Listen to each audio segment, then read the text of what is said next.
सत श्री अकाल। आज हम कत्तक महीने के संक्रांत का वाक डिस्कस करेंगे।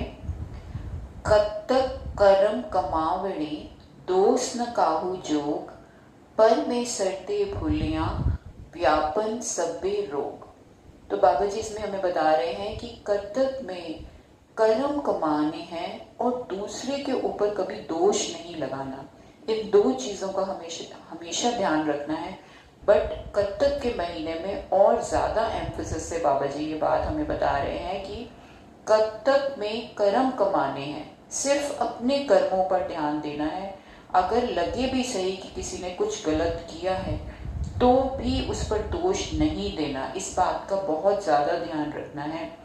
और ये बार बार वाणी हमें बताती है कि हमें अपने कर्मों का किया हुआ ही मिलता है। बहुत सारे रेफरेंसेस हैं वाणी में जो हमने पहले भी वीडियोस में डिस्कस करे हैं। कीता पाइए अपना ता घाल बुरी क्यों घालिए, कि अपना किया हुआ ही जब हमने मिला है तो बुरी घाल क्यों घाले। जो भी हम करेंगे वो ही हमें मिलेगा, जो मैं किया सो मैं पाया।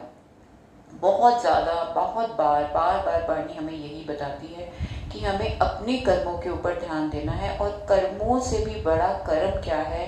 प्रभु का चिंतन रखना, प्रभु को याद करते रहना। क्योंकि प्रभु को याद करते रहने से हमारा हृदय शुद्ध होता है, माइंड शुद्ध होता है। और जैसे ही हम कुछ बुरे कर्म करने लग जाते हैं गलती से, तो एकदम से हमें याद आ जाते हैं कि या पता चल जाता है, हमारी बुद्धि विवेक बुद्धि हो जाती है और पता चल जाता है कि हम ही गलत कर्म कर रहे हैं। तो कत्तक का महीना है और कत्तक में बाबा जी ने बोला है, कत्तक होवे साध संग तब बिन से सभे सोच।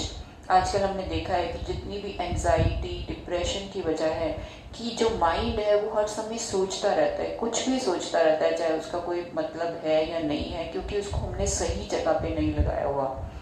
वाणी पढ़ने में, मूल मंत्र पढ़ने में, इस काम पे अगर हम अपने माइंड को लगा देंगे तो वो कुछ भी फालतू सोचने का उसको टाइम ही नहीं मिलेगा। हमें बाबा जी ने इतना होमवर्क दिया है। मूल मंत्र 6 पौड़ियाँ, मूल मंत्र की 6 माला मूल मंत्र की हर रोज करनी है। ये बाबा नंद सिंह जी हमें कहते थे कि जो ये करेगा उसका मैं गारंटी लेता हूँ कि उसको नर्क नहीं जाने दूंगा। और सारी वाणी, सहज पाठ, सुखमनी साहब, नित्य नेम, इतने पाठ, इतनी वाणियाँ हमें बाबा जी ने दी हैं कि अगर हम ये करेंगे तो हमारा माइंड फालतू सोचों में नहीं लगेगा और उसको पावर मिलेगी जिससे कि वो सही काम कर पाएगा। तो कत्तक करम कमावणे, दोष न काहू जो, परमेश्वर ते भूलिया, व्यापन सब्बे रोग।